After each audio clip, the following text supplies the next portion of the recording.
Sugi Nur menjadi downgrade. Bukan tambah pinter, tambah goblok. Orang-orang di sekitar Sugi Nur itu pun gak tambah pinter, tambah goblok. Mulai dari Egy Durjana, mulai dari Rocky Gerung, itu goblok semua. Lah gimana gak goblok? Lah orang Sugi SD kelas 5, SD aja gak lulus saja, diikuti sama profesor. Seorang kiai kok ngono. Nak miso-miso nak kok pengajian isinya jancok, matamu suwek, jaran dobol.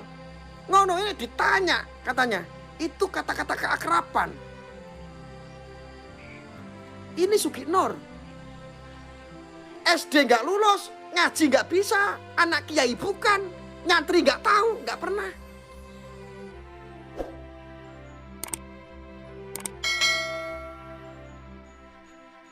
Ngomong aku kasar, Cak. Nek ngomong aku ngene memang karakter ya. Tapi aslinya orang nek ketemu wong langsung. Tapi tujuan saya ngomong sekeras apapun adalah tujuannya untuk persatuan. Melawan kelompok-kelompok yang membuat sara. Yang membuat perpecahan. Termasuk mereka kelompok-kelompok yang menjual kesucian agama. Kita kritik orang-orang itu. Supaya ben sadar. Ojo mau ngurusi perdukunan weh. Ora jelas, ora penting. Ini lebih berbahaya. Gitu. Ya dukune ya. Dukune. Dukun. Surat akhir hadir ke salam NKRI, salam juga untuk Bang Iwan. Siap. Dukun. Jebule wong mau ODGJ. Lah, mosok ODGJ? Dulu perang badar, sekarang perang badan. Sekarang itu saatnya perang badan. Itu adalah fisabilillah, tapi badan istrinya. One badane bojone wong ya aja. Terus kaya Fahim ya aja, ngono kuwi beda nek urusane. Jawa Maluku peci NKRI, Gus. Iya. Insya Allah Gus Arya jadi tim ses Anies Baswedan. Iku edan karo Anies Gus. Politik yang terlalu berlebihan, politik praktis itu bisa membuat akal sehatmu itu hilang. Contohnya Sugi Nur Harja. Kebencian terhadap Jokowi itu menjadikan dia itu bukan malah update, malah downgrade gitu. Harusnya dia itu upgrade. Sugi Nur menjadi downgrade. Bukan tambah pinter, tambah goblok. Orang-orang di sekitar Sugi Nur itu pun gak tambah pinter, tambah goblok. Mulai dari Egy Durjana, mulai dari Rocky Gerung, itu goblok semua. Lah gimana gak goblok?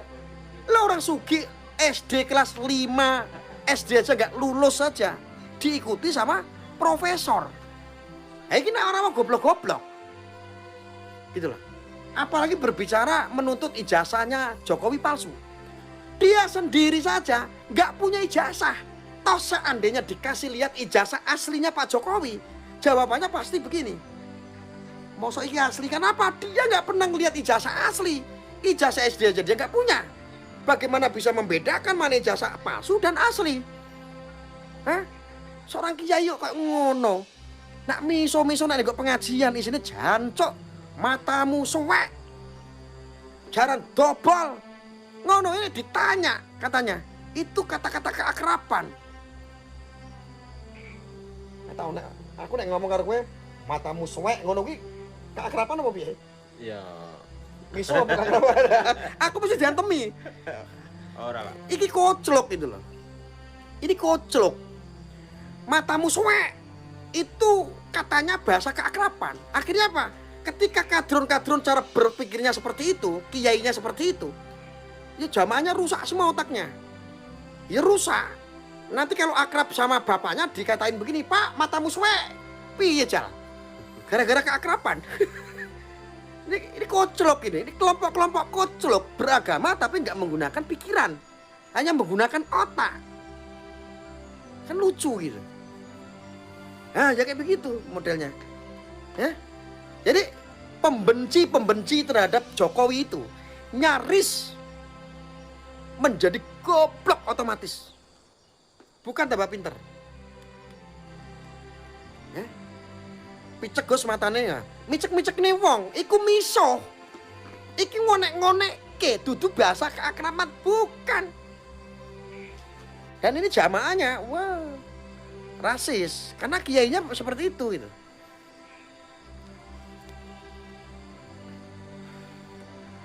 Nah, untuk para pejabat-pejabat seperti Pak Prabowo dulu yang dia duduk di bawah, Sugi Nur berdiri sambil dia berdakwah di panggung. Pak, maaf Pak Prabowo, semuanya seperti Rocky Garong, Egi Durjana, dan intelektual-intelektual, profesor-profesor, ya saya kasih tahu, Anda itu diceramai sama orang yang SD kelas 5, SD gak lulus. Anda itu goblok, udah goblok. Setidaknya kalau dia nggak sekolah, kalau orang nyantri kan zaman dulu Ustadz, dia kan nggak sekolah formal ya. Nyantri salaf itu isinya belajar kitab, belajar kitab, belajar kitab. Mending masih ada dasarnya. Nggak lulus SD nggak masalah. Dasar ngajinya cukup. Karena dia orang salaf, mondok di salaf. Dia ngajinya kitab, isinya ngaji kitab. Nggak masalah.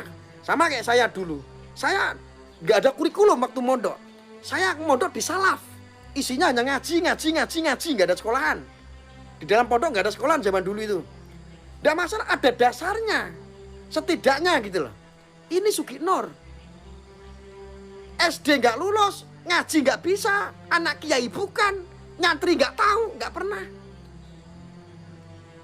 Sing dipetik opo? Ngono pengikutnya akeh. Mangkat. Zaman sekarang saudara, orang Indonesia tuh seneng. Yang miso-miso begitu seneng. Jajal nek Gus Bah ngaji, kowe aja ngantuk, turu.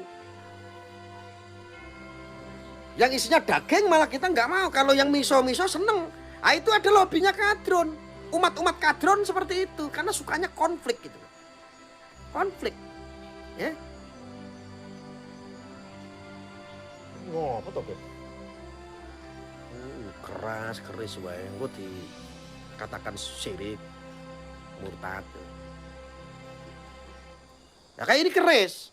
Keris itu kalau megangnya salah, bacanya salah saja, itu bisa menjadi syirik. Keris kalau dibalik bacanya menjadi syirik.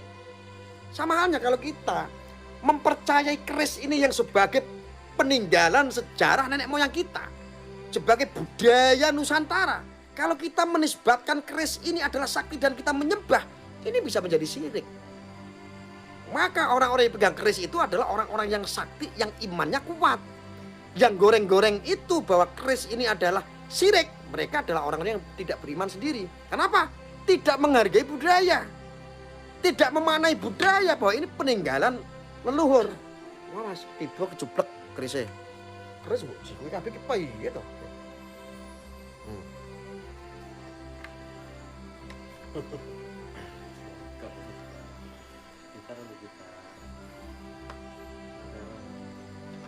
Kayak untuk membina orang yang tadi itu loh bos.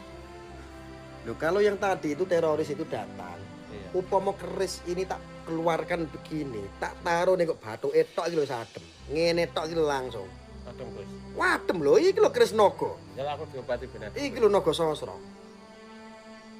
Iki tak suwuke sik iki. Adem iki. Adem ora? Ya, iki stres-stresnya rada ilang iki Gus. Mending. Mending ya. Ah wes. Ya wes. Wih, waras iki. Waras toh? Waras kandhani kok. Oh iki lho. Iki ora keris-keris sembarangan. Keris iki tempat saya itu terbuka, tapi dijaga oleh keris 3 ini. Enggak ada yang berani ngambil keris ini. Heran saya.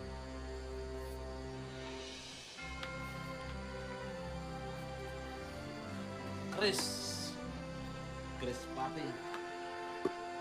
Alhamdulillah. Allahumma sholli ala sayyidina Muhammad wa ala ali sayyidina Muhammad.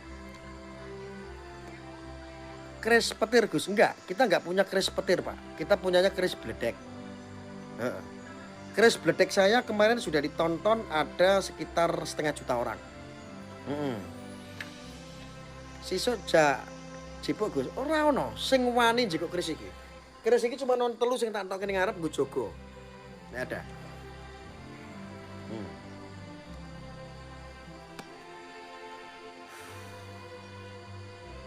Wes, ada pertanyaan lagi? Cukup? Cukup ya karena sudah 65 menit ya. Ya. Tolong dibantu untuk teman-teman ya soal yang tadi ya. Ono kodami Gus. Kodam itu apa sih? Asmaul Husna itu kodam. Basmalah itu kodam. Istighfar itu adalah kodam. Salamun qaulam min rabbir rahim itu kodam dari surah Yasin. Itu kodam. Anda itu memanai kodam itu seperti apa? Oh, kodam kayak ada jinnya begitu. Itu dobel-dobelan. Energi itu adalah energi alam. Ayat-ayat itu adalah kodam. Nah, maka yang disebut ayat-ayat itu sakti. Apakah sakti? Sakti. Karena ayat-ayat itu adalah kodam. Firman-firman Allah itu adalah kodam. Klarifikasi gimana? Gue sudah tadi tonton dari atas. Dunia. Dia bukan orang Sidikiyah, dia juga ngaku orang Sejahtera.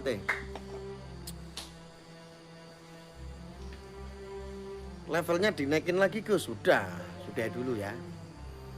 Minta doanya aja Gus, malam ini juga kawan-kawan meluncur ke Lamongan. Siap. Kabar-kabar saudaraku. Dulur-dulur Sejahtera, terima kasih atas atensinya.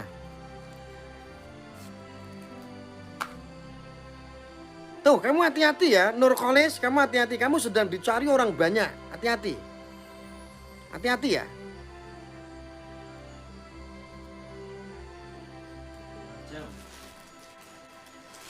Nama-nama Allah Azza wa Jalla bukan kodam Gus Arya. Alah kowe iki yo ngerti apa to etet ngaji ra iso kaya ceramahane aku. Karena kembali kepada kiai dan ulama, enggak usah kamu kembali kepada Al-Qur'an. Kamu enggak ngerti Al-Qur'an isinya.